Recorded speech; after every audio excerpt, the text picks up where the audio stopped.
Hey there, and welcome to U Talk. I'm Brian Funk. U Talk is a program dedicated to diversity, highlighting native-born and new Canadians' cultures and experiences. Art has been an integral part of civilization since humanity's genesis, where we share, massive epics of heroes, capturing the essence of life around us, or telling a story about our world or personal journeys. However, if some don't have access to the supplies or resources they need, we may never see the world's next great prodigies. Art for Aid is a not-for-profit organization that does just that, put art supplies in the hands of those who have none. Colleen Gray is both an artist and founder of Art for Aid. She discusses the importance of sending resources to remote schools and Indigenous communities. Back around 2012 or so, when Teresa Spence was up on Parliament Hill and she was fighting for better living conditions for her people at Attawapiskat. There was a lot of media attention in Attawapiskat at that time. And so I was watching this, and I noticed in the background of every media presentation, there were a lot of kids watching TV. And so I started wondering what I don't know a lot about remote community life, and I do know that there are struggles, but I'm sure that there is more to it than that. So I went and started digging at the schools to find out what kind of resources they had available for their students. And that's when I discovered that there's a very limited amount of quality art supplies available to students, and certainly not a diverse amount of art supplies. And so as an artist, that really bothered me. As an Indigenous person, it really bothered me. I thought there's got to be some equal ground here. Then I discovered that Indigenous students receive 30% less funding than all other students. So that really lit a fire under me. And I started Art for Aid in 2013. I just reached out to a few friends and I said, listen, here's what I've just learned. And here's I'd like to do something to try to address that. And within a couple of weeks, my basement was so full of art supplies, I couldn't even move down here. That was pretty wild. People responded in spades. And so I've been doing that for about 9 years now. And of course, it has grown in reach and scope and diversity. But it's definitely the heart of the project is to ensure that there are quality art learning tools and skills labs in schools for children. Teachers are often out of pocket if they want to do a special project with kids. They often have to take that money for themselves because it's just not in the budget. Everybody knows that the arts are the first thing to get cut. And so unfortunately, that's the case in Indigenous communities as well. So that's what I've been doing. I collect art supplies from people. I sort through them, and I rebox them and ship them out.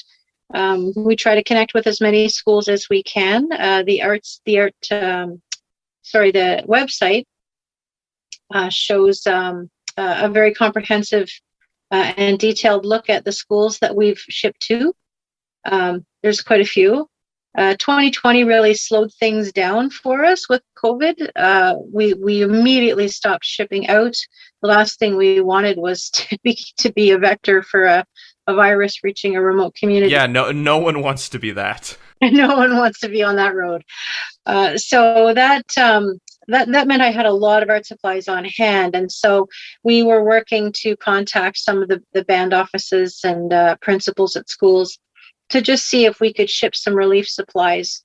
Being in lockdown in an isolated community, I mean, you're going to lose your mind after a little while. So we wanted to make sure that the kids had something to do. And of course, we weren't able to meet all the need, but we were able to ship to a few schools and try to lighten up some of the isolation load for the kids and the parents too, right? They certainly use the distraction of having their kids with their head down in some art supplies. But so that's pretty much how it is. It's a national project. We are now working under I Love First Peoples, which is a registered Canadian charity. So as a project working under a charity, we are able to provide official tax receipts now, which is something that we weren't able to do before. I Love First Peoples is also a national organization. They have a huge reach. They've brought the Grizzlies movie to many communities. Indian Horse. They brought that movie into many communities. So they've traveled across Canada quite extensively and have made some wonderful network contacts with these communities that fortunately Art for Aid gets to capitalize on some of those contacts and reach out and get programs like so-and-so into these schools. Yeah, a great symbiotic relationship. It's wonderful. Yeah, they're a phenomenal organization. They work very, very hard. I mean, we all do. And they're like me. They're volunteers. They don't get paid either. So we're all doing this for just because it needs to be done. Somebody has to do it. It's great to hear that you and others stepping up to help those in need, and especially for like budding artists. Like we never know who the next great artist is going to be if we don't give everyone an opportunity to shine. Right, and you can't do that if you don't have tools. There's the art that these kids can produce is just incredible. I mean, these are some talented youth in these communities, but it frustrates me to no end that they don't have the ability to be able to tap into some of that creative potential to the same degree that kids here in Ottawa or Toronto or any of the other major cities are able to do.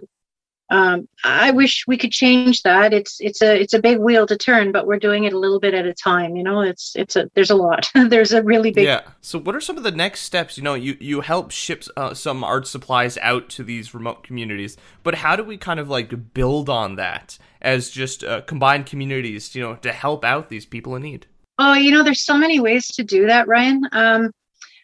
Anybody can look on your computer and find a school. Just open up a map. You can just Google Indigenous Schools Canada, and you'll come up with a huge list of them. Contact any one of these schools and ask them what they need.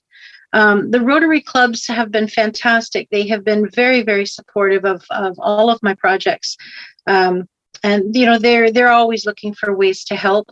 Right now we have in Garden Hill First Nations, the school there, one of the teachers there has reached out to Art for Aid and asked if we could provide them with some library books. They didn't have any books on North American animals. They had lots on African animals, on European animals. And the gentleman, Ivan Harper, who reached out to me, he is a teacher who runs a land language program in the school. And so he takes kids out on the land. So he was really frustrated with the inability to actually take a book and show his students what a wolverine might look like if they hadn't seen one, or what a moose or a cougar. So we set out to try to help him with that, and I sent it out. I have quite a large social media network that really helps up. They really step up and help. So I sent it out to them, and I told them that this was going to be a direct ship. And so which means Art for Aid would not be shipping it out. Normally people would send me the art supplies, and then I bundle them into big boxes and we send them out. So this would be a direct ship where people would ship directly to the school at Garden Hill. And so it looks like they're going to get an awful lot of books. He's also requested like small plastic animals to show as models so that the kids could see different animals in Canada, killer whales, for example. In Garden Hill First Nations, it's not likely that they're going to see a killer whale float past their front dock. So, like that is really a useful resource for an instructor in a school. So that's just one of the things that we've been working on recently. Yeah, for people not in living in remote or rural areas, like we kind of take that for granted. That like, oh yeah, we just have access to all of this, and just to hear about kids not being able to have books of animals that live here in Canada, that's kind of mind-blowing. Yeah, pretty basic stuff, right? And you don't, when you have access to this stuff, you take for granted, that you're going to be able to just jump on your computer and pull up whatever you need. Some of these communities don't have internet access, so they can't even really do that. Resources are, to me, having the available resources goes hand in hand with every level of education. You can't just draw a picture of a killer whale and have a child connect to it the same as they could a model or an image in a book where they could learn more information. And I think that's really limiting. I think our students in remote communities are having their education curbed by having a lack of, or not having the proper, sorry, let me start that over again. I think young people in remote community schools are having their education limited due to a lack of resources, such as proper books and proper examples of things like animals or fish or bugs. And these things are great. Kids love to learn about stuff like that. They love the natural world. So why shouldn't they have these resources available? Exactly. And I mean, hopefully, conversations like this can help put an earwig in people's ears to, get inspired and help out and, support initiatives like Art for Aid and others that help, people who don't have access to technology or information. Yeah, exactly. Access to technology is really important. There's very limited broadband infrastructure in many of these communities, but that's changing too. There are positive turns happening with that. I don't know if you're aware of this, but recently Pikangikum First Nations just had an interaction with Elon Musk and his organization, Starlink. And somebody petitioned somebody petitioned Elon Musk to come to the community or to put broadband in their community. And they did it. So they now have Starlink internet access broadband in Pikangikum First Nations. There's also a new project that is happening with Genome Canada and the I Love First Peoples and Art for Aid. You're working on creating sewing skill labs in remote communities. What can you tell me about that? Yeah, that's we're so excited about this. I could talk about that all day. So a couple of years ago, well, to begin with, I'll let you know, I've been shipping out art supplies for 9 years now, but I never visit the communities where I end up shipping the supplies. And the reason for that is because it's really expensive to fly. It's like $1,000 just to get on a plane to go to a remote community in Canada, if not more. And I can ship a lot of art supplies with $1,000. Like to give you an example, like shipping is wildly expensive. And I ship through Canada Post. Just yesterday, I sent off a shipment of 12 boxes to Garden Hill First Nations. And that was a $758 shipment. So it's not cheap.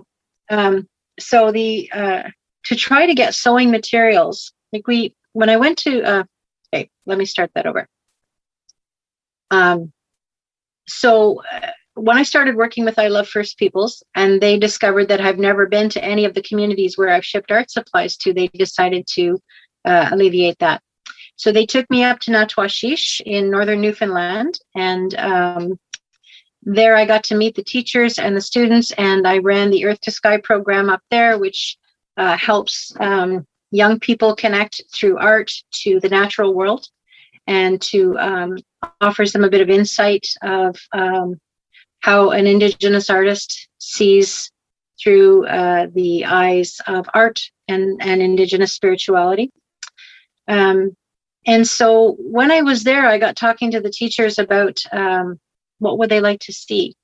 And so we started talking about a sewing program, and I Love First Peoples and Art for Aid began to collaborate on a project, and with some really incredible volunteers, and the Rotary Club jumped in and helped us. We managed to get 3 perfectly good, beautiful sewing machines and about 150 pounds worth of sewing materials, notions, thread, bobbins, peripherals, right down to a repair kit box with all of the tools needed to repair a broken machine if need be. So we got all that shipped up to Natwashish. They were very excited, and I think one of the news outlets ran a story on it, and so they were really excited. And so we made a commitment to go back and revisit the program and see if there was anything we could we upgrade them. And they said that they would, they were really loving having the machines, but they wanted to teach their elementary students how to sew. And they didn't, these machines were big machines. So not really suitable for little fingers and not safe for little fingers. So I did some research and I found Genome Canada made a wonderful machine for kids. So we reached out to them, and this is what we decided to get this machine. But Genome, when they looked at the machine that we had selected, they said, that machine is not going to hold up to the rigors of elementary school education being used over and over and over again. So they upgraded the machine. So initially, the machine that was going to cost us $160, they upgraded to a $900 machine. Oh, wow. Yeah, it was a wow. And so further to that, when they decided to sign on board with our so-and-so project, they committed to giving us 60 machines each year for the next couple of years. And then we would take a look and reassess the program and see where we're sitting and see how successful it is or where we could make improvements. And then we'll see, how it unfolds from there. So we have 4 communities this year that we're going to be able to put sewing machines into. People were very generous and jumped on as soon as we started putting out the ask for funding to buy these machines. People were very quick to help us out. So we were able to amass between Genome's donation and what we were able to raise through fundraising. We're going to be able to service 4 schools in Northern Canada. So one of those schools is to be determined, but the others are we're going to put the elementary students, the elementary program in Natwashish, Pond Inlet, and Nain, Labrador. So that's so amazing. It's so exciting. So we're going to be able to ship out the machines in probably May or June. Genome is also putting out a request for materials to their network. And people will be using collection points in Toronto to be able to get materials that are going to be donated. We're going to try and find a location here in Ottawa as well, so that we can also collect and people can contribute here in Ottawa.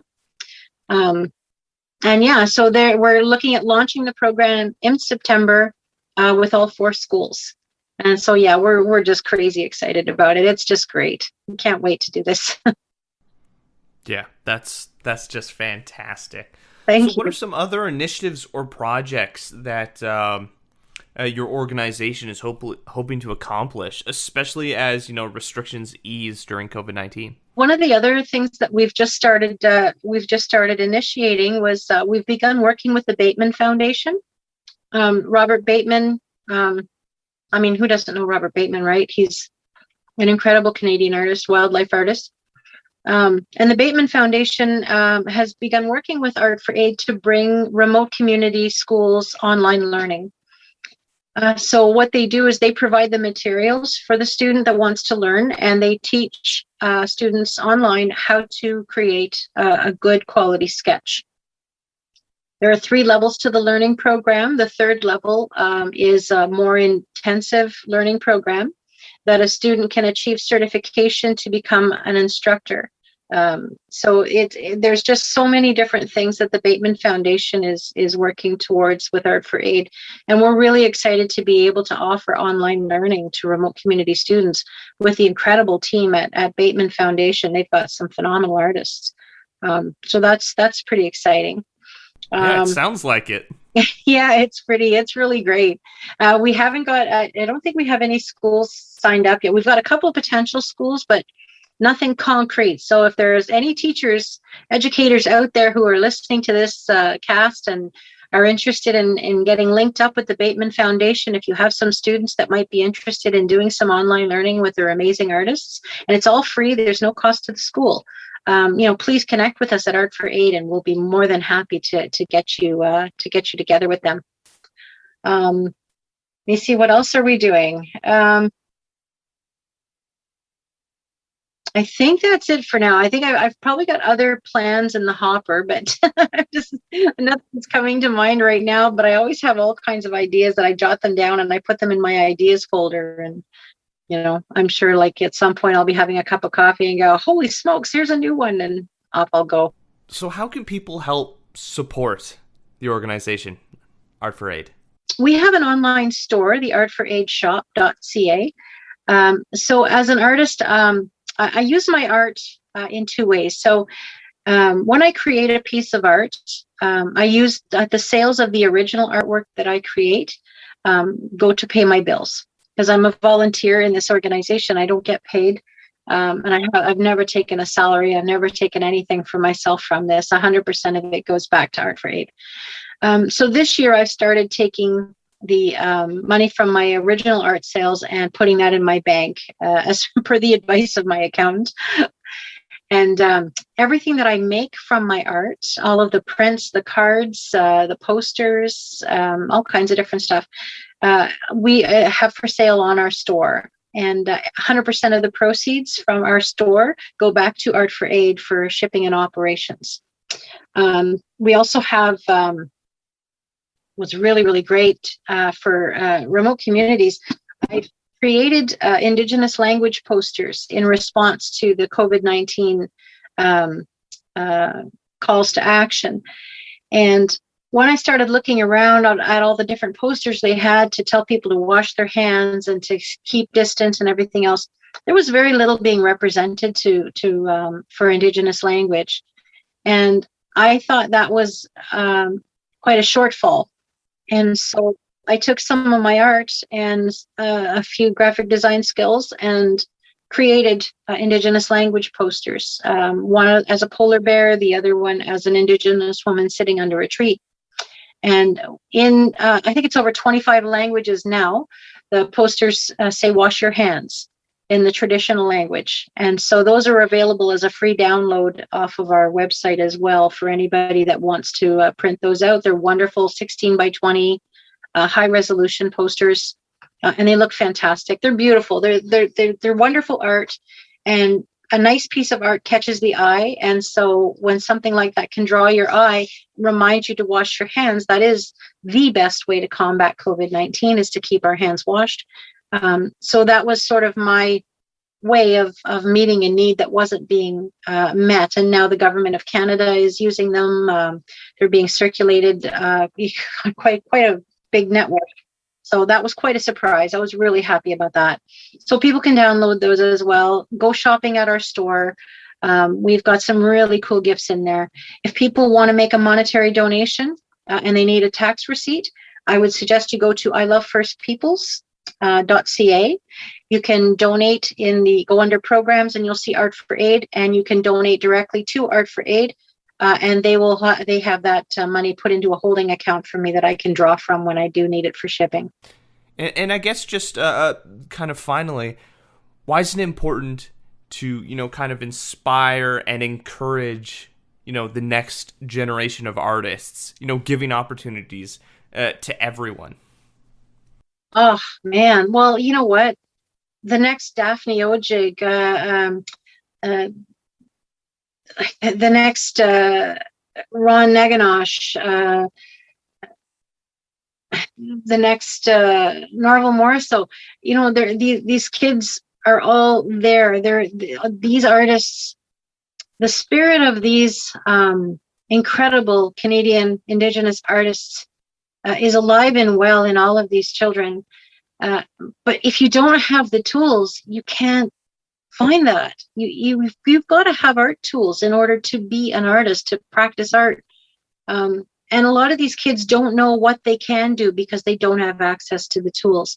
So I think by putting the tools in their hand, it allows them the ability to find that within themselves. Alex Janvier, incredible Canadian Indigenous artist, one of the Indigenous group of 7. Daphne Ojig, same thing. I mean, and the list goes on and on, right? They, I don't know what kind of supplies they had access to. I only know what kids don't have access to right now. and that's enough quality tools. So I think that if those tools are put into the hands of these children, you're going to find incredible creative crafts and art coming out of these communities. Birch bark biting, that's an amazing craft, and it's an endangered skill. Biting through biting with your teeth on birch bark and creating an incredible pattern. This is an endangered art form. Quill work, these are all things that are important for kids to learn. And the elders and the arts people and the crafts people need to have the tools in hand to be able to teach them. So that's kind of the foundation of what I'm trying to do, is to put those tools into the hands of these kids so that they can tap into that incredible artist within themselves and share that with the world. You can find out more from Art for Aid on Facebook, Twitter, and Instagram. If you have any stories you'd like us to share or communities we should highlight, leave a comment on our social media or reach out to us on our website. I'm Ryan Funk. This was U Talk, and have yourself a good one.